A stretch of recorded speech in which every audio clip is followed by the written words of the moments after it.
Hello, everybody, and welcome to the Chase the Dream podcast. I am your host, Rob Gardner. I'm joined here by Craig, Sean, Day, Brett, and Mika. And today we're going to be doing some round table discussion, talking about some different scenarios we've gotten into in poker, some conundrums, if you will, and talking about some of the positive negatives that we've learned from going through those experiences.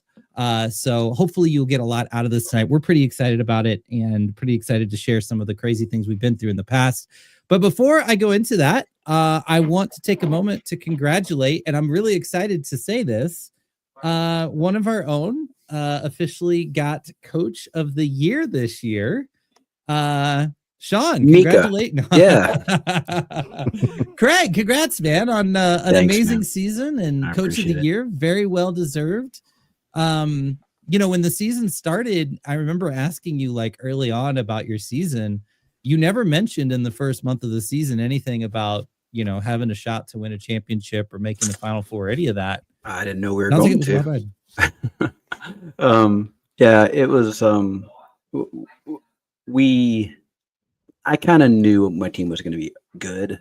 I just didn't know what our ceiling was going to be, and we almost got there. We made it to the championship game, and we got beat by a better team. But we really did make a huge step forward in progress as a team this season and as a coaching staff. So we want to win it, but we came one game short. Maybe next year we return a lot of players, so hopefully we'll get over the top next year.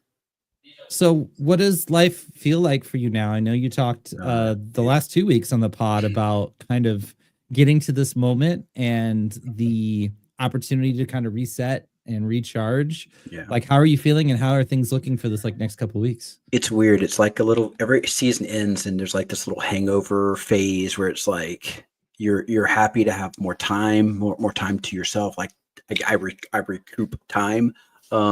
But at the same time, you've gotten to this kind of rhythm, and it's like, I don't know, you miss it a little bit. It takes a little bit.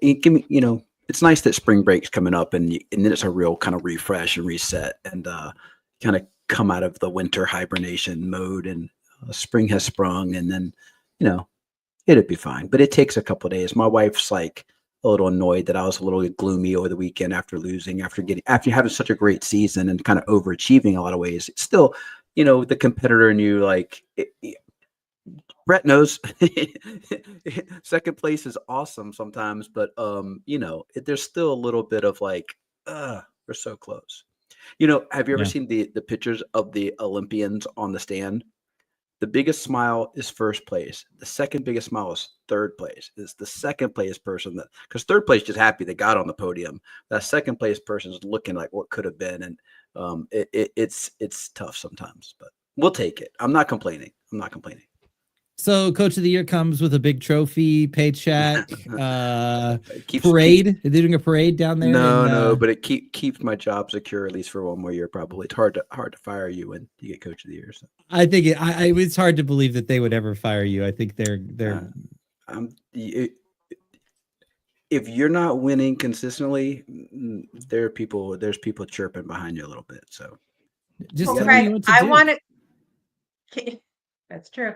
Okay, I want to congratulate you because it's been a month on the pod, I think, that you have not had a voice.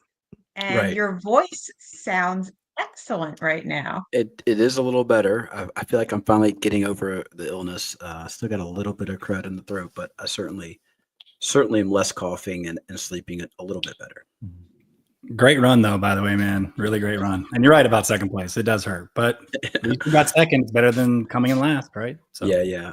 No, like I said, I'm not complaining. There's a lot of teams that would like to have been where we were. And so I'm grateful for that. And we had a meeting today, like the all-state meeting with the other coaches. And the coaches were very complimentary of my team, not just how they played, but kind of how they handled themselves, which is like really the measuring stick, right? Like when coaches who didn't have to walk up to you and talk to you about like not the quality of your players, but the quality of their character they showed while playing and after the game, that's when you really know, like, okay, we're doing something special. So that speaks volumes to your coaching. Well, we have a good group.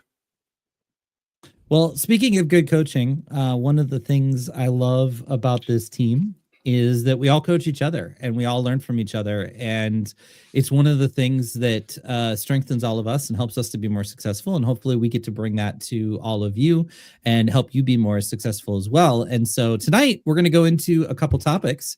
And I'm going to kick it over to Mika here because she's got a really great topic that I think hits on something that I'm really passionate about in this industry, which is transparency behind what it's like to have a poker career, whether it's a part-time or full-time career. So Mika, why don't you talk a little bit more about this topic and kind of introduce it? Yeah, thanks, Rob. So the first topic that I want to bring to the table today for all of us to discuss is about going broke in poker. This transpired because the idea for most people about being a poker player is pretty delusional. A lot of people imagine parties, fun times, like just extravagant meals. And it's because poker media and a lot of the news that we consume kind of shows that image, and we don't get to see what underlying goes into it. So I've made it a habit to ask people, have you gone broke? And if so, how many times? It helps me personally level set what being a professional means and how much turbulence there actually is. So I think a lot of us are pretty good at not saying this, but I bet a lot of listeners and a lot of people out in the poker world consistently have that feeling of, I run so bad, or that other person is so much luckier than me. And the truth is that like almost every single poker player that you've met has probably gone broke or struggled enough to be pretty darn close to it. So I'm going to throw it to my lovely peers here and ask you to share your stories about times that you've gone broke. I'll share mine towards the end, and then maybe we can roundtable some solutions on what you learned from the process and what would you maybe do differently. Awesome. Well, I'll go first. It's not a very dramatic story, but when I first got into playing poker, what I thought was serious, I made my first deposit, and I thought I knew what I was doing, and it wasn't very long before I went broke. I mean, broke with my poker money. That feeling of like for me at the time, it was a good amount of money, and I went through it, and I bottomed out, and I said to myself, maybe I'm not good at this game. Maybe I can't do this thing that I thought I was pretty good at. I had some evidence that I was good at, but when I put it to the test, the experiment, the data did not support my hypothesis. But I thought, you know what, maybe I should just like study and try again. And I said to myself, I'm going to go one more go. And I put another deposit on, and I said to myself, if this doesn't work out, this game's not for me. I could spend my money and time other places. And I've been very fortunate to never have looked back from that. But what's interesting, Mika, you saying that, I had a professional poker player tell me about maybe 2 years ago, it's like, you're not a real professional poker player until you've gone broke. And at the time, I was like, I had a hard time accepting the premise. I was like, that's the professional poker players are the best ones. How are they the ones that are going to go broke?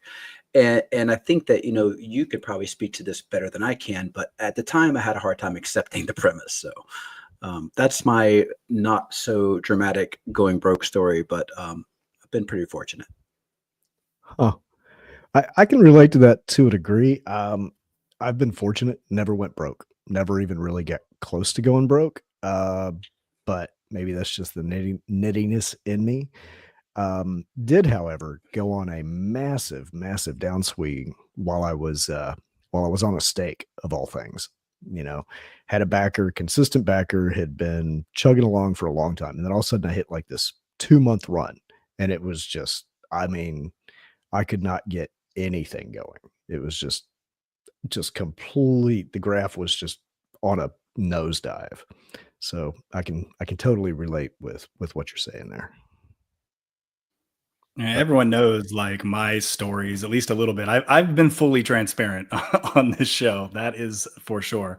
I've actually been broke a couple times. First time was shortly after that World Series. So speaking of second place, when I came in second, it wasn't long before I spent all that money on just dumb shit. A house that was too big for me. I had no business, renting. I wasn't even buying. I was renting. Just lighting money on fire there.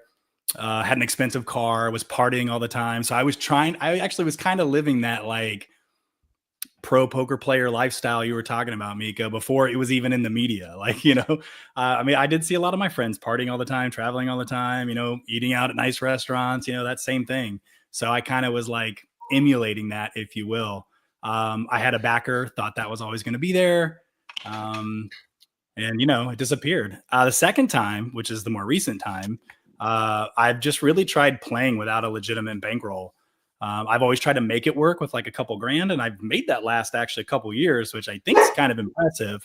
But in the end, like, it's one of those things where I'm still broke, and so I'm kind of this is my second time, if you will. And Brett, so I mentioned how I've asked a lot of people about how often they've gone broke. Actually, like, I'm a data person, so this intrigued me. So I've kind of like mentally been keeping track. On average, people have gone broke at least twice. So it's like pretty regular as a professional poker player to see those low lows at least twice, which I found really interesting. That is interesting. What's funny is mine hasn't really been because of poker, which is funny. Like, a lot of like my friends from back in the day would say that I'm the only poker player they know that went broke not playing poker, which is kind of funny. Yeah, everybody gets a laugh out of that because it's true.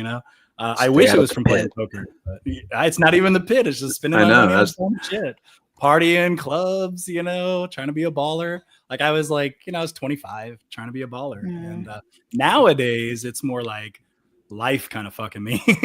So it's not really me spending my money on dumb shit anymore.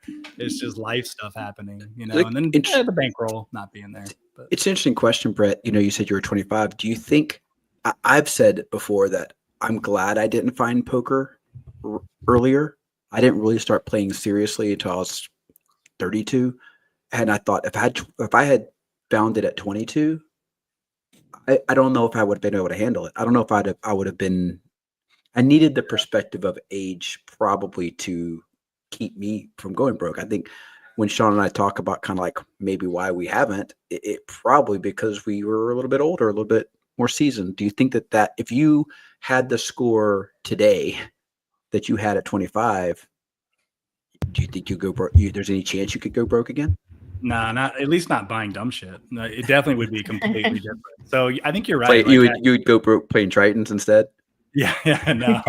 I've learned some tough bankroll lessons too. So, out of all the times being broke, I have learned some really good lessons. That's for sure. Yeah. So I would stop spending my money on dumb shit. I would actually use that money to like help start my business and do some other things that are ancillary away from poker, in order to be able to provide my poker life and freedom that I want. So most of it wouldn't even get spent on poker. I'd probably set some aside, obviously, for a bankroll, just to have something to dip into when I do play. But most of it would be, paying child support, just making sure I'm taken care of life-wise, and then, have some sort of business that I want to start, which I have a couple ideas in my brain, but, it takes capital to do these things. But yeah, it would be different for sure. That's a good point. My story's a little different. So a little backstory is I spent the first 2 years of being a professional poker player just studying the shit out of GTO. Early on in my career, somebody reviewed my hand history and they kind of tweezed it completely apart. And their advice to me was, you have to just put more volume online and you need to study GTO. And I listened to that advice blindly. But I did find like a really good crew to study with. So like, I'm really glad for that experience. But what it yielded is that I would start to blame losing on the flips, or that I was printing theoretical dollars because of the expected value. And it took some of the blame off of my decision making. What it really led to was just a completely break-even career. And I remember one of my lowest points, I've had multiple lowest points actually in poker, was I was at the WPT and it was the 1K prime, and it was day one and I was on my second bullet, and I was just like not getting any momentum in the event. And I'm just like, people are donk leading, and I have no fucking idea what to do because all I've done was just hone this skill of GTO. And I went on break, and I guess the like pain of how I was feeling was just written all over me, because I was in the restroom, and Ebony Kenny actually saw me, and she like completely embraced me. She's like, are you okay? And I kind of just spit at her all of the feelings that I was having, that I wasn't intelligent enough to play poker. I didn't have what it took to be a poker player, and this was my last bullet that I would ever play. And she actually shared her story with me, how she's went broke at least twice, maybe 3 times. And all you have to do, there will always be another game. You just have to reassess. And I know we're not talking about the solutions yet, but it kind of like helped me stop that spiral. But it really just shattered me completely. Imagine like walking and getting nowhere, right? Mhm. It's just like the definition of purgatory. Yeah, I feel that. Like that, my whole last year, I broke even, and I think I was studying so much GTO, and I was doing things that I probably had no business doing because I wasn't playing in a Triton, you know. And I think I would have had better results had I not been so like GTO oriented and focused in these lower level buy-in games where it really has almost no value whatsoever. And so I totally empathize with you on that. It's very Sisyphean, like you're Sisyphus just pushing the rock up the hill, and then you show up the next morning, it's at the bottom of the hill again, and you just push the rock back up the hill again. And that is that purgatory you're talking about. It's one of the most debilitating feelings for everybody, for anyone. That feeling of lack of progress, for sure. Good analogy. Yeah. Well, I I said I haven't really gone broke except for that first relatively small deposit. But I do think that, and I think for a lot of players who have been like me, who have been doing it seriously, but I have a job and I have an income, and I was always very careful. I didn't have to pay like you guys did my rent, my mortgage, my electric bill out of my poker income. My poker income has been spent on fun stuff, vacations, and extra, like a night out at the movies. Oh, I got that poker money, especially early on, like when my wife and I were first dating and then got married. Everything we did that was extra, because we were, we had kids and we're raising kids and money was tight. We both work at a school. So I was always use poker money for the things we wouldn't use it for. We wouldn't spend our regular money on. Yeah, Rob. I just want to know how much poker money went to that dad hat.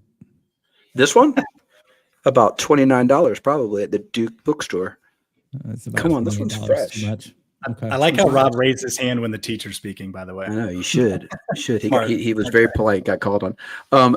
I think, though, being so conservative with my bankroll, because I just didn't want that feeling of going bust, because then I'd have to take money out of my real economy and put it into poker versus letting my poker economy kind of churn and then take money out occasionally, that I was super conservative for the longest time with my bankroll. I stayed at lower stakes than I should have for longer than I should have. And I didn't take some shots that I should have taken. And then, so it probably cost me money in a lot of ways. But I probably would have gone broke at some point. But like the experience of taking those shots and what I would have learned as a poker player in terms of the resiliency and coming back from that, taking those shots, I probably would have made more money in the longer run. And I finally did take my shot because I satellited into the main. The biggest thing as far as like my solution to not going broke was I took the money that I won and I just invested it. And that money has been churning a little bit of investment income. So not only have I been having, year over year winners, I don't have to have a big winning year as long as I'm winning more than losing. And then the other money just was invested pretty well. I had a rent house for a while with another guy, with a business partner, but that money was all poker money that I put into that. We sold that house. I took that money and I dropped it, some of it, the Bitcoin, and so it's been, let's not talk about Bitcoin this month though. But the point is, I think my conservative fiscal nature, just because of the experience growing up with money being tight, taking a shot and risking it all was just not something I was willing to do. I'm moving in that direction. I know that to really kind of grow in this game, I have to put a little bit more risk on my bankroll. But I don't know. Sean's story is probably more interesting. Oh, I doubt that. It actually isn't. Well, Sean's more interesting. How about that? I doubt You don't that doubt as that well. part. No, come on. I'm nice and boring. No, the solution, I guess, if you want to call it that, with mine. So, like I said, I was having that really bad downswing, but I had a really great backer. The guy really did support me every chance he got. And what he did was he was like, I can tell this is bugging you. So here's what we're going to do. I'm going to give you 100 buy-ins, makeup free. The only trick is you got to burn through them all in a week. And I was like, oh, okay, because I don't even want you to win. I want you to get used to losing because I don't want it to ever bother you again. And that was actually huge for me. It was better than any gigantic scores that I ever had because it got me used to not really letting the cards face me or letting the swings face me. And it just did a lot to save me from a lot of tilt later on down the road, I think. But I found that to be very, very helpful. But, so Brett, how did you solve your situation? Solve is a relative term. I mean, I don't know if I've solved anything right now. Before I have always been blessed. The one thing for sure I've been very lucky in my life is I've always been able to just move back home with, my parents, and I have a college degree. So I just fall back on that, go get a job. That's what I did the first time around. This time I'm doing things a little bit differently. I mentioned this last week, I think, on last week's episode. So if y'all haven't seen that, go check it out. But I'm selling my home, at least trying to. That's been a whole kind of debacle in its own right. Selling as much as, of my stuff as I can to get just kind of like a little bit of bankroll started, not for poker, but to really buy myself some time. Rob and I talked about this a little bit a few days ago. He actually helped me come up with this plan, but buy myself some time in order to get my editing business off the ground. Because I think if I can work for myself that way, I'm already, increasing my hours with Faraz, getting a rate increase there. If I can get a few more editing clients under my belt, then I think I'll be in a position again to move home and save some money where I won't have hopefully this looming, doom of a mortgage over my head, and be able to save money to then have a bankroll and really start all over. So that's kind of been my solution this time around. So we'll see if it works out. But what about you, Mika? What are you doing? What's your solution? Rob raised his hand. Oh, my bad. I'm not a teacher. I'm not used to seeing that. If somebody's listening to the pod and they're really looking for an editor, how can they reach you? Well done, Rob. Probably the well best done. way. That's smart man. I'd say the best way is just DM me at the Brett Kimes on pretty much every social platform there is, and I always check my DMs. So if you're interested in editing, let me know. Appreciate it. Brett's really good at what he does. You're going to get so many dating DMs now, though. Those aren't real. Those are bots. And honestly, it's a better way for him to start dating than the Facebook dating that he was doing before. So that's probably correct. Yeah. For me, actually, I'm going to take a step back because Sean, you said something that has made me, and I bet so many of us much better players, is that the losing is just as important as the winning. And I saw a quote the other day and it's just stuck with me. And I'm going to say, I don't even want to say who it was because I don't remember exactly, but it was, winning is the best thing in poker, but losing is the second best. Mm. And I take that so much to heart because we've all lost so much, but we've all gained something through those experiences. I mean, had we not lost, we might not have been doing this all together and going on this journey. So for me, though, what I kind of took away from that and where I started to make a transition was I started to just trust myself more. Like I had mentioned, I was just blaming losing these theoretical EV dollars to flips. And it would take away a lot of the credit that I put into it. So I started to trust my own intuition, trust my gut. And every time I would make a decision that would deviate from GTO, I would be feeling very queasy, right? Is because it wasn't natural feeling for a very long time. What's interesting, though, is before 2 years ago, I was completely intuition based. I didn't even know what GTO meant. It was a foreign word to me. So it was so weird that I had a solid intuition background, dropped it completely, went completely theory based, and now I'm in this spot that it's like a nice blend of the two, where I have the studied foundation, but I'm implementing a lot of my own game on top of it. I love that you use the word intuition well, because as someone who teaches cognitive psychology and different topics like that, I hear people use the word intuition and the word logic wrong all the time. And I teach a behavioral economics class as well, and we teach a lot about the logic versus intuition, and talk a little bit about what Daniel Kahneman called system one and system two thinking. And I think that people have this idea that when you ask someone about intuition, and I said, describe, what do you mean by that? And they'll almost always say, going with your gut.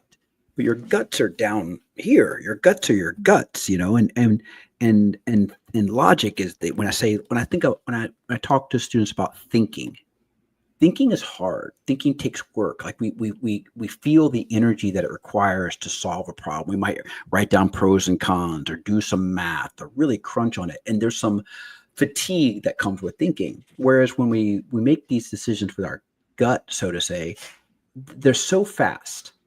It doesn't feel like work. Thus, it doesn't feel like thinking. It feels more like a feeling. Now, feelings are in your body. Like, we feel in our body, we think in our head. And the point that I want to make is that intuition is thinking. It's just really, really efficient. And it's so efficient that people interpret it as a feeling when it's actually often our best thinking. The problem is, I think sometimes, is we don't trust it because intuition is born out of experience. And when you're a novice player, you don't have intuition. I mean, you do, but it's not rooted in anything founded. And the more times you're in these situations, even when it's a novel situation, you can relate it to something else. Trusting that intuition. About 2 months ago, I played 2 live tournaments in a weekend, and I found myself in 2 spots where my first thought popped in my head. And then I said, no, slow down. And then I said, let's logic this out. And I logicked myself out of both decisions, and both times I was wrong. And one time it was I logicked myself into not pulling off the big bluff or not pulling off the big play. And the other time I wasn't going to bluff my first thought, and then I talked myself into it. Both times I was wrong. And both times, had I listened to my gut, I'd have been right. Now, that could be variance. That could be like, well, what about all the other times you talked yourself out of it and it was the right play? That's not the point. The point is, the more we lean into our experience and listen to that intuition, you'll find that it's one of the highest forms of intelligence. But that's predicated on the fact that it's honed by experience. So I think that you're trusting of that voice in your head and trusting that the hard work you did, bearing with all the logic of GTO, which is very logical, very logic based. You have to really think that you've internalized enough of it to then trust when to deviate from it by using your intuition. And I think that's the really cool thing about what intuition really is. I hate when people talk about feeling, but it's not a feeling. It's just a very, very efficient thought. And here's the other cool part about it. We play a game of incomplete information. If we were playing chess, I would say use logic, right? Because you have all the information you need in front of you. There's no, but poker and life, by the way, are games of incomplete information. We're working with what we have, and we also working with what we don't have, and that's where intuition can be even more powerful. Yeah, and you exactly described the story that I faced without even knowing, is that I just stopped studying as much and I put the reps in and I started to rebuild the unconsciousness around the flow of the game. And that's exactly right. It was in my brain that's identifying what the flow of the table was. What's the timing of that individual making that bet? How, like, just all the small things that on the surface we don't recognize without that experience and without that repetition. So thanks for defining that for us. I think that benefits us all. And I don't think you have to always have to know why you made a decision. Like we want to, but like there was something about, I don't know, the way something told me, and it's often that you don't realize what you saw or what you know. You can't conjure up that this is that spot, but it's like it's there. And you'll be wrong sometimes. You will. But that's where coming back to Sean's thing, like you got to be okay with being wrong sometimes too. You got to be okay with losing. What's funny is you say it's not a feeling, but I think our brain signal interprets it as a feeling. Does that make sense? Like, because there's been times where I get this like surge, like almost like a wave that kind of rushes through me where I'm like, something doesn't feel right. Something doesn't smell right, you know? And then all of a sudden it's like, and then I go against that, you know, and then it all goes awry. But that feeling was there, if that makes sense. Yeah, it's a label, right? Like we label it a feeling. Yeah. But what I'm trying to explain is like, it's fine to label a feeling, but it actually is a thought. Yeah, that's true. And because we don't have the experience of the hard work of the thought, our default is to label the feeling. Because feelings, feelings are automatic. Like we don't have control over those. And so that's an interesting one. Yeah. You know, this has nothing to do as much with poker, but Mika, I'm kind of curious if you've had this experience as a woman. Like, I remember a ton of different times where I have met a guy and immediately I'm on alert. Like, I'm like, this is not a guy I want to be alone with. I need to make sure I have a friend here. I need to like, contact someone. I mean, I'm thinking of when I'm younger. But that they talk about women's intuition. And I'm just curious, like, is it because women have to look out for themselves more often that they're like thinking about this more often?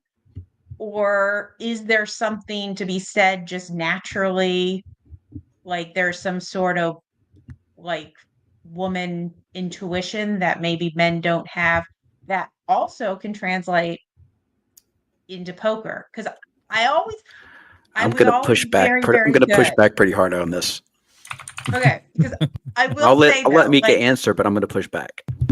whenever I had a bad feeling about somebody, like we would be, down the line, find out that that person was horrible. Like it was something I felt.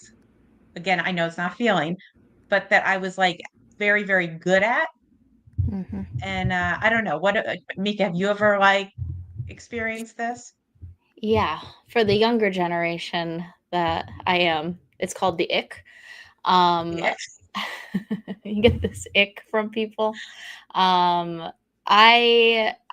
thought as well, so I'm really interested to hear Craig's thoughts. I also have heard that women do have intrinsic intuition that goes beyond, and I've always kind of thought it was inherited from like a motherly place, from like the nurturing and having to be more on guard and more protected, and that we've kind of had this long history of being diminished if you look through the past, and where we needed to be protected a little more, so we're more on guard. But Craig, what's your takeaway?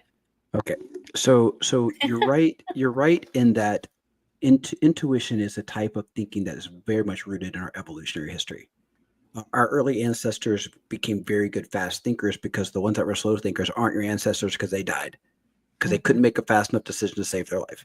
And so in the iterations of only the fastest thinkers of each cohort survive, then we've become on par as a species, pretty good fast thinkers. Now, there's always variations in the population. There's exceptional fast thinkers and there's not fast and good ones. But on average, humans have a good, fast thinking system because it has served us well in the past. Now, I think that some of this idea that I think this is gender neutral. I think that the one of the things we've done is, and this is more like a gender role thing.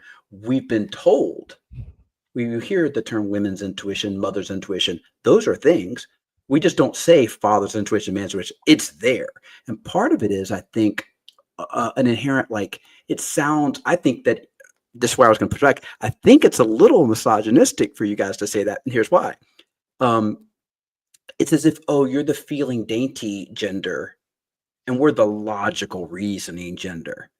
And that's been propagated. And so we make these that men and women are different on this thing. But if you actually do measurements on these intuitive types of thinking and logical type of thinking, there's very little difference in gender. There's a lot of difference how we talk about it.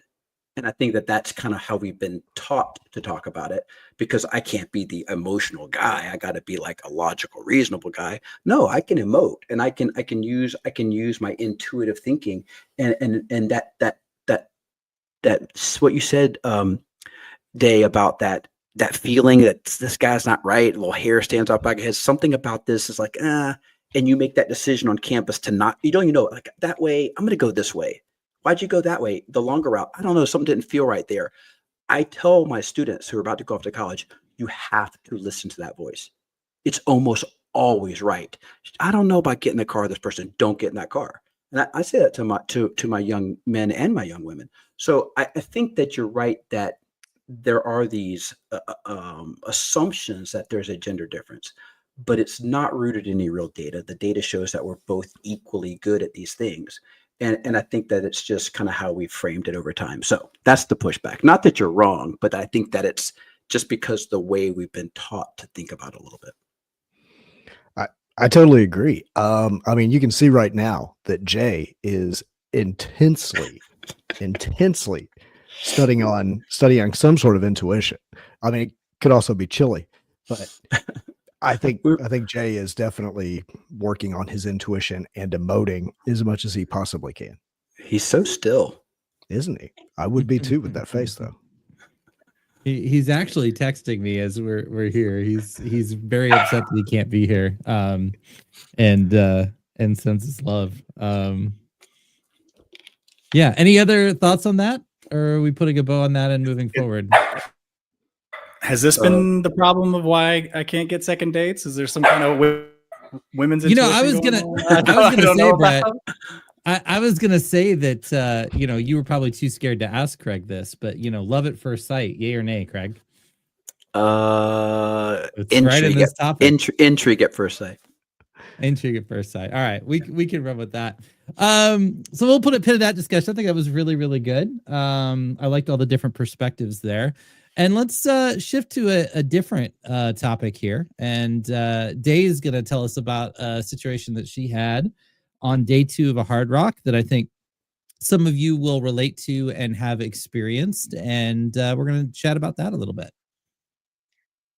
Well, it kind of came back to me after watching last week that whole debacle at the WSOP circuit main event where the dealer took the cards and gave the pot to the wrong person. I had an event, a day 2 at Hard Rock, and this is when I was just starting out. I think I probably played 3 or 4 live tournaments at this point. And I had driven over 90 minutes to the Hard Rock, made day 2, drove back home, and then like a couple days later on a Sunday, drove back, for my day 2. And I think I had bagged maybe 9 big blinds. So Sick brag. 9 big blinds. Sick bag. You put chips in the bag, Day. That's the whole point. Well done. Congratulations. Thank you very much. It's going back a few years. So I drive back for day 2, and I'm firsthand. I look down at ace king off, and I'm so freaking excited. I'm like, okay, I'm really excited. and someone raises before me, I shove, someone else reshoves, another small stack, and then the original guy calls. So it's a three-way all in. And the board comes out, and my brain like temporarily died. I was frozen. I remember staring at the board, realizing I can't comprehend these cards. Mm. I mean, like I was trying, like, and I'm looking at the other hands, and I couldn't comprehend what the other hands were. It was like my brain. I don't know if it was like a fight and or flight type of thing, or if it was just like the adrenaline.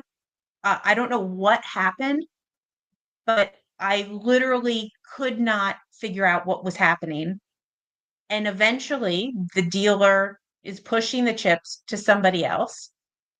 Ooh. And I'm still trying to figure out what the board ran out. And they flipped over the cards, and I just got up and left. And I remember just thinking, like, that was crazy. I mean, I could not tell. I didn't know right after as I'm leaving. I didn't know what the board ran out. So is this like where's the angst over this coming? Because I Carlos Welch is notorious for never even watching the run out. He just waits to see if chips are coming towards him. If they're not, he gets up and walks away. Now, I think that maybe after seeing the wrong hand get mucked in a circuit event, he might start paying attention to the runouts. But is it your concern is like, do you think that maybe like you're there's an anxiety of playing, and then once you go all in and get called, well, there's no more decisions to make for you. Like there's no more strategy. There's no you can let your brain disengage from decision making, and you almost went too far and just turned it off. I, um, If I would have chosen that, if I would have said, okay, I'm not even going to worry about mm, it, just going to like stand here and wait and let it happen. But I didn't choose it. It did it on its own. Like I wanted to know what the run out was. I wanted to be able to see who won the pot. And my brain just kind of stopped. maybe your brain was protecting you from the pain because you had the best hand and the best hand didn't win. That's a Freudian explanation. It's like your brain protected you against the anxiety No. of the fact that you got sucked out on, and you're like, I'm just not gonna know anything. It's still, it's to this day, it's the most bizarre, like mental thing that's ever happened to me. Have Like, you ever had an experience like that away from the poker table? Like where you were doing something and all of a sudden you're like, what was I doing? Have you ever had a moment like that in your daily life? That happens, right? Like, why did I walk in this room? What was I doing? yes, Yeah, yes, I mean, all the time, all the time. okay, so I'm gonna say that it's probably a similar phenomenon. It seems so out of place because it's at a moment where like you should be kind of hyper focused, Yeah. but our brains have this ability to kind of be like, I'm taking a break. And then we have to like, by the way, if you ever are walking into a room and you can't figure out what you walked in there for, or whatever, just go back to where you were when you had the initial thought to go in that room. It almost always comes back to you because of the location, kind of triggers like, oh, I was going in there for this. So just always go back to where you were when you started. It'll almost always fix that. In your case, this is a very odd sensation. I imagine that the sensation of it was disturbing in the moment. It was.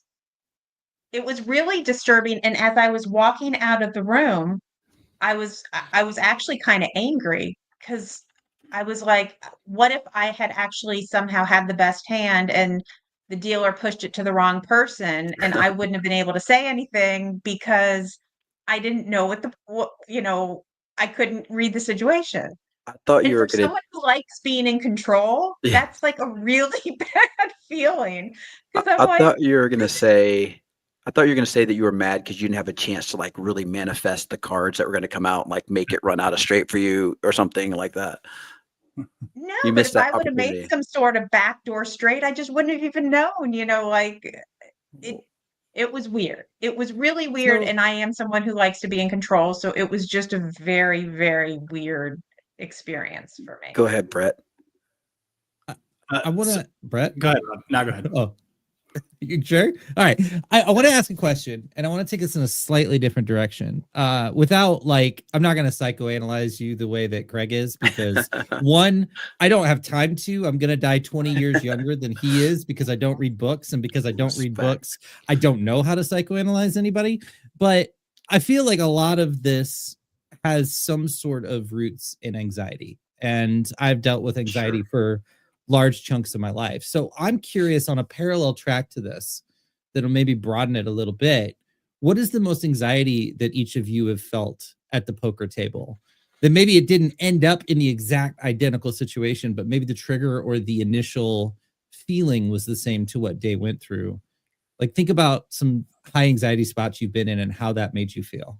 That's kind of interesting you mentioned this, because that's kind of what I was going to say too, is like, when I was first new to poker, it took me like, I didn't process things nearly as quickly as I do now. So it took me a minute to go, okay, like, what's happening? We're all in. Okay, this is happening. And then by the time it's over, like, wait, what just happened? You know? And so I think there was some anxiety there because I wasn't experienced, and I just, you know, haven't been in every situation kind of possible, if you will. So I was wondering if that might have been what happened with you, Day, where maybe it was just because it was earlier in your career and it was a big moment and you hadn't experienced those kind of big moments before, that it just like was a whirlwind of just like anxiousness, and it just kind of triggered your brain to just stop thinking, if you will, because that's what I was thinking it might have been.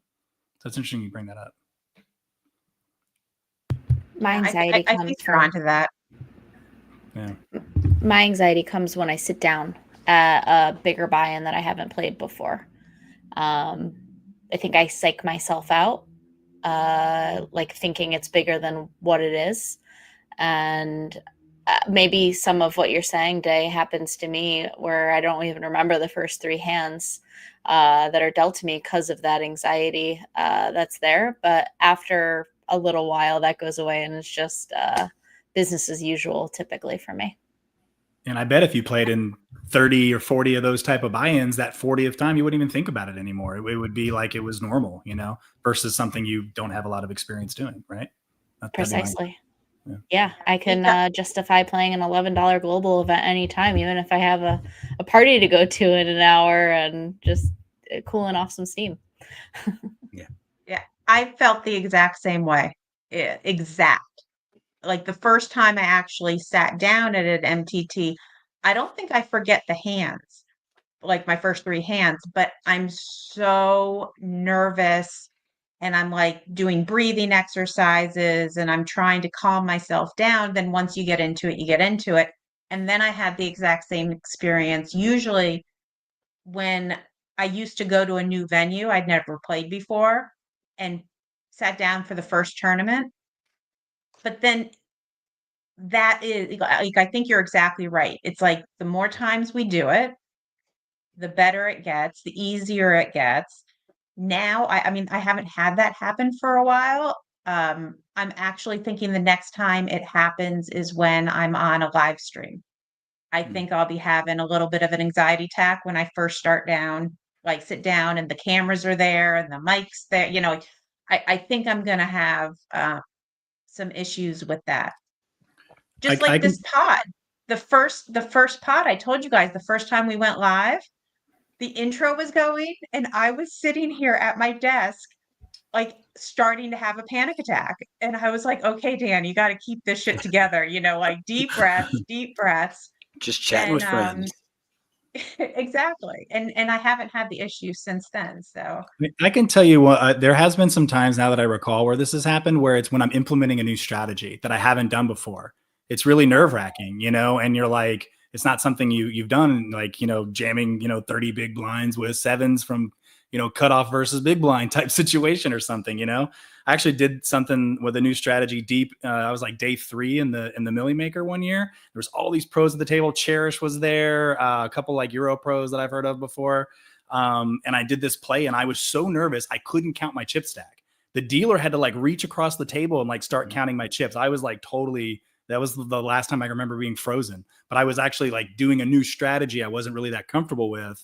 But now I do it and it's like not a problem, but back then, this is like 3 years ago, it was totally new for me. So I think implementing a new strategy can also give you that same anxious feeling, because it did for me. I Yeah, go ahead, used to Craig. I kind of missed the days where I got nervous at a poker table. Like there's something about that elevated arousal, that fight or flight response that like heightens your awareness. You need a little bit of it. I mean, I go to the tables now and sometimes I'm like, oh geez, come on, wake up a little bit. We got to play poker here. Like, come on, you're at the poker table. You got to focus. And if I'm not alert enough, my caffeine hadn't kicked in yet. I'm like, I just like play super tight until I wake up. But it used to be I'd sit down and I would be on high alert. But the problem with that is you can only sustain that for so long before you start to drop. And I think that managing, and some, Mika, you've talked a lot about, like kind of managing your energy throughout a day or throughout a tournament, getting really good at that from a physiological standpoint matches the cognitive outputs, trying to keep it steady all day. And I think most of us have ebbs and flows in our physiology today. We have ebbs and flows in our thinking during the day. And I think that finding a way to stay a little bit on edge is good. But yeah, I can't remember the last. This sounds terrible. Like I'm bragging. I can't remember the last time I was nervous at a poker table. I would like to be again. Maybe I just need to get to some final tables. Maybe I'll be nervous again. You need bigger situations. Yeah, I mean, let's get to the final table of the main event, and I'll probably be pretty anxious. So you guys are gonna have to like talk me off at the ledge. But Rob, you talked a lot about anxieties. But they're not poker related, right? Rob doesn't get nervous playing poker, do you? No, not in a long time. And the funny thing is I've had it my whole life, but I didn't realize it until probably like 3 years ago. And what was even more hilarious is after being married for 12 years, and I finally said to my wife, I think I have an anxiety problem. She just laughed. Yeah, no doubt. Like, you didn't know this? Like, I've known this since we met. And I'm like, oh, well, thanks for the insight. No, but my situation probably isn't a fair one to discuss just because I have played this game for 20 plus years, and there were years where I was putting 70 hours of poker in a week for the entire year. So I've had a lot of time to be in a lot of situations and have that come down. If I was at the place that most people are in their poker journeys today, I'd still probably be a nervous wreck. So I'm far removed, but it's because I'm very, very battle worn. It's an easy solution for me because the anxiety comes up like waves, right? It starts to build, kind of like feedback. Bananas and shrimp. I force myself to start thinking about bananas and shrimp in any way, form, or fashion at the table. Is this guy going to eat bananas and shrimp? If I go all in, would I be able to buy 20 pounds of bananas and shrimp? It kind of snaps it, kind of evens me out, but bananas and shrimp. It's so smart, Sean. Like it sounds like a silly thing, but it's a really, really smart, applicable tactic to disengage that anxiety by putting that image in your head or that thought. I think that's super smart. I don't know if I would go with bananas and shrimp, but maybe I could come up with something. Who knows? It sounds like a great Laffy Taffy flavor. Oh, come on. Oh, God. I will say, perfect.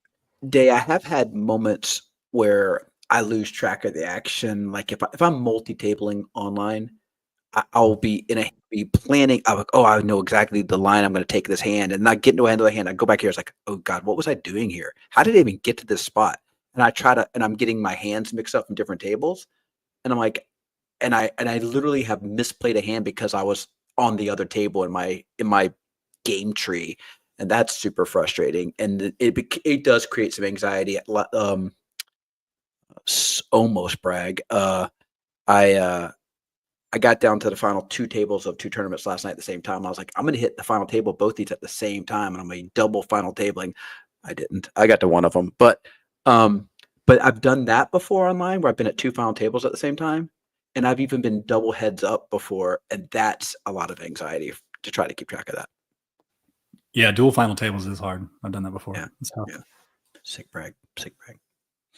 I won one of them. Lost. Finished sticks in the other. These are on ACR a while back. Oh, hey, you guys. So what- Speaking of sick brags, because I know we're probably going to be wrapping up fairly soon. Hold on. I just gotta Oh, gotta you hold got on. your new trophy. Here we go. Oh, Jay All right, didn't get out of Jay the way. joined. Jay, get out of the way. way. Jay. Move. So rude, Jay. Nice But mom I trophy. got my trophy. Thank you. I got my mom trophy. Nice. Just had to do my little sick brag. So Mika, what's your solution for dealing with the anxiety? I actually agree with a lot of what's already been said. I stopped looking at the runouts. I don't care once the decision's been made. I am emotionally unattached now, and I think Day and I are kind of different. Where when I was playing 10 games at once, and I believe Day you're playing 1 or 2 tables at once, right? Which I think is really intelligent because you're really focused on the details and performing really well in those 1 or 2. But when you're continuously playing 10 at once and you're just rebuying into the next one, you just have no emotional attachment to any of those games that you're in. Yeah. I like it. I wonder if you're going to Shout start out here looking from at Jay. runouts. But what happens, Mika, when you're playing live and there's just that one table? For me, it transcends to the live environment because I'm so used to that churn. It just emulates. But I think, kind of to Craig's point, there's a little bit of negative that goes with it because now you're just saying it's a penny of the dollar, right? Where you probably need to make it more valuable in your brain and put more of your focus onto it. So I think there's a give and take there on it being a good solution and there being cons to it as well. I do think that detaching the emotion from it is probably good for the anxiety, but maybe not good for, I don't know, maybe it is good for the enjoyment, but like certainly for if you're going to be a professional player and play and that's your job, I think you have to develop a lot of that. But at the same time, if we're going to enjoy the game, part of what makes the winning enjoyable is the losing hurts. And so the emotions, the ebb and flow of the emotions is part of it. Like it needs to have some emotional context, I think, and maybe I'm wrong. I think that, you think of like the top players in the world. You're wrong. They're feeling it. You think so? Yeah. I don't think because that happy feels happy if you don't have sad to contrast it with. I don't stress about the losses anymore, and I still enjoy the wins. Okay. Maybe not everybody is built that way or everybody can get to that way. But I think one of the turning points for me was understanding how little one tournament meant. Like we're so fixated on, and I talked about this on my Poker and Pizza Pod Monday. We're so fixated on this idea that it's this tournament, it's this hand, it's this series, it's this trip, it's this opportunity. And when you lock in on that, you start creating these unrealistic expectations for what's supposed to happen. Whereas when your perspective shifts to the zoom out, I'm a winning player. I'm in winning fields where I have an edge. That edge is going to be realized over time, and you stop making it about that moment. You get to detach yourself from the results. And when you win, you're still excited because you're realizing the equity of all the hard work you did. But when you lose, you just see it as another rung on the ladder, and you just know that you're one step closer to where you need to be. Yeah, I think you're right, but I do think that you also have the luxury of that you're going to play enough volume for that. But like for the average person, the average recreational poker player, I mean, they're just not going to have as many spins of the wheel as you are, and so I think that there's a greater emotional connection to every one of those tournaments because they're just not going to play as many. And so, yeah, when they've been saving up all year, they've been looking forward all year to go into this one tournament series, or the tournament series is coming to their town, and it's going to become a big deal for them in that moment. And they're not going to play another tournament series for months, maybe the next year. And so, I do think that it's definitely different. If we're talking to a broad audience here, I hope that we are. That I think that for most people, that idea of detaching emotionally is probably slightly unrealistic, and Well, maybe you not even the right thing. you don't force it. It just happens. It's not a sin or a crime to feel emotional about a loss. And that's not what I'm trying to insinuate. I'm just saying you can get to a place with your mindset and mentality where it just doesn't bother you. And that's not to say that if, I played the main event and I finished 10th and bubbled the final table, that wouldn't have some emotion with it, obviously. That's what I was gonna say. But I think I'm just saying it is possible to take your perspective to a place where you have peace in those situations, even before they happen, where you can be in a spot where That's you a get good all point. in and you go, you know what? I'm at peace with this. If I lose, I lose. If I win, I win. Yeah. I'm already there and preemptively ready for whatever comes. And what's helped me too is trying to focus on the fact that I had the opportunity, right? That's the Like, important part. hey, I got here. I got the opportunity to be here. How cool was that? Because then Right. everything else is a free roll. And yeah, it's probably a little grandiose or a little That that's I don't that's know, the smartest thing you utopian. said, Rob, by the way. That's the best thing you said right there, because I think that's the attitude that almost everyone should take when you, especially tournament poker. Like, you're gonna lose. I mean, and only one person, I said this to my team after we lost the final. The guys were bummed. And I said, listen, guys, I know you're bummed, but every other team in the state is more bummed that they didn't even get to play today. And you did. And then you're talking about that. It's like, okay, so I busted this tournament. Maybe I bubbled the tournament, stone bubbled it, but hell, you got the experience and you got to play it. And, there's a lot of people who wish they could be sitting in your seat to even bust. And so I think you're right about that gratitude moment of what we're getting to do is really smart. What about like the frequency though, too? Like I know it's, Rob, you mentioned like busting 10th in the World Series would be tougher than it would be, busting 160th out of a, 300 person tournament. But like, what also about the frequency, like busting tournaments 100 in a row, 200 in a row, where you're just on a massive downswing, like Sean was talking about earlier. Like it's hard to just completely be unattached and just say, okay, well, I'm happy to be here and all those things. That sounds great. But like when it's your 100th time, like everybody has a breaking point. So like, what do we do in those situations? Or like, what would you do? What do you do when that happens? So one, I don't count that it's been 100 times since I've cashed a tournament. I think that's a very unhealthy thing that it's human nature. Again, it's like, oh God, I've had my aces cracked the last 5. Why the hell are you counting? Like we don't sit there and go, I held 10 times in a row with aces. Nobody knows how many times they've held in a row with aces. Nobody ever pays attention to that. But when it's the negative stuff, it's so easy to just like track it, or even worse, presume. Like I think a lot of times when someone says, well, I've busted the last 5 times with aces, they don't know that it was the last 5 times. It's been a couple times. It may have been 5, may have been 7. They're just guesstimating. But why even like go down that tree, right? It's like, don't focus on that. Yeah, but you're talking about specifics. I'm saying more like, okay, it's been 6 months since I've cashed a tournament. Like you may not be counting every tournament, but you're like, hey, it's been a year. It's been 6 months. Like you don't have to count things for that to be in the back of your mind. Does that make sense? No, but let me just say this. Different from the emotional unattachment, though. I think that is a healthy reassessment of where you're at in the game, and everybody should have that, right? If you went 3 months without winning anything, or you went 3 months in a job and you're not completing anything, or 3 months in your relationship and they haven't talked to you in 3 months, right? You're going to take a step back, assess what you're doing so far, look at everything, but it's more of an objective approach. And of course, we're all going to have feelings and emotions if we're losing, right? Like losing sucks and it hurts. And it kind of, like I was just saying before, we start to define it as who we are as being a loser.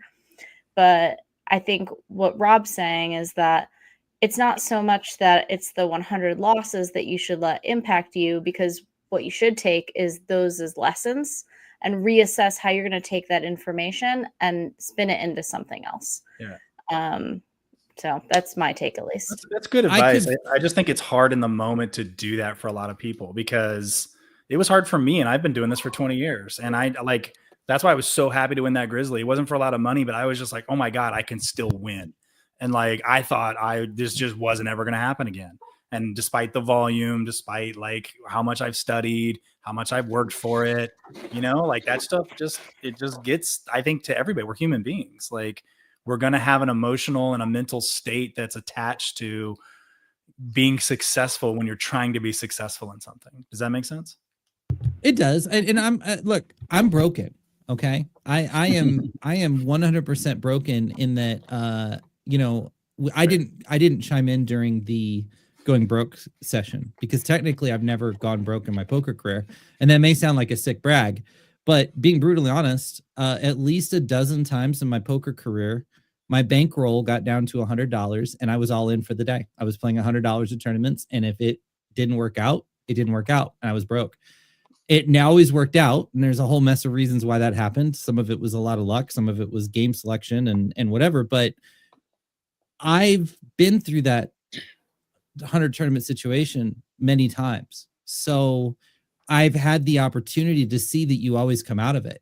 And that experience has aided me a lot because yeah, it's not fun to go through, but I've done this enough now that I just know it always turns around and I have a piece about it. And I wasn't always there. I mean, ask Ginger and some of these people in the stream who knew me 4, 5, 6 years ago and knew what I was like on stream and the attitude I would get and the entitlement I would get and the frustration I would get.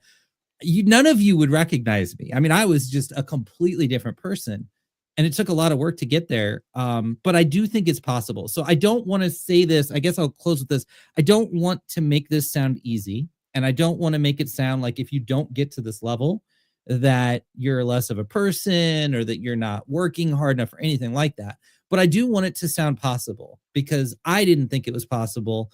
And I did eventually get there. And, you know, I spent a lot of time meditating. I spent a lot of time working on my self-image. I started a lot of time working on my life outside of poker. So it wasn't like it just happened overnight, but I do think you can get to that place where you just kind of devalue the results and you begin to appreciate more the experience. And it really helps because none of us got into this game. I truly believe this, and maybe I'm wrong about this too. None of us got into this game to make millions of dollars. None of us, the first time we peeled our 2 cards was because we were sitting there going, I'm going to get rich off this game, right? We all got similar. We played in a home game or we saw it on TV. We got into it because we thought this game was going to be fun. The fun is what drew us. And then the money came along and a lot of us got wrapped up in the money because we saw it as an opportunity. But that's not what brought us into this game. So getting back to the root of why do we play poker? You know, why did we get in this game in the first place? Because it was so much fun to peel cards and compete against people and the social aspect and the friends we've made. My life's been changed by this game forever. And if I never won another poker tournament, this is one of the greatest things that's ever happened in my life because of the people I've met, the people I've been around, the experiences I've had, the places I've seen. I could never win another poker hand. And I've done more than so many people will ever get to experience in their lives. So I just at this place where whatever happens, happens. I'm already way ahead of the curve. Gratitude, I think, is the best thing that you could have said. I agree with that. I think having that gratitude is huge. And that's what probably the answer is. Hang on a second. Sorry, I had to emote there for a moment. I'm so proud of you. I'm so proud of you. Oh, that's all I've got. The rest is just bananas. And Hey, shrimp. baby steps, Sean. Baby steps. Baby steps. All right. Well, you thank you. conjure up Everybody. a tear. Come on. How good are your acting skills, Sean? 1. It's got to be left eye though. A left eye tear. Come on. I can conjure up a tear. I mean, it won't be mine, but Someone's soul. It's gonna make me cry. Well, thank you everybody I so appreciate much for Sean. joining us tonight. For those of you that don't know, Hijack Poker Warriors is the name of Jay's fantasy curling team.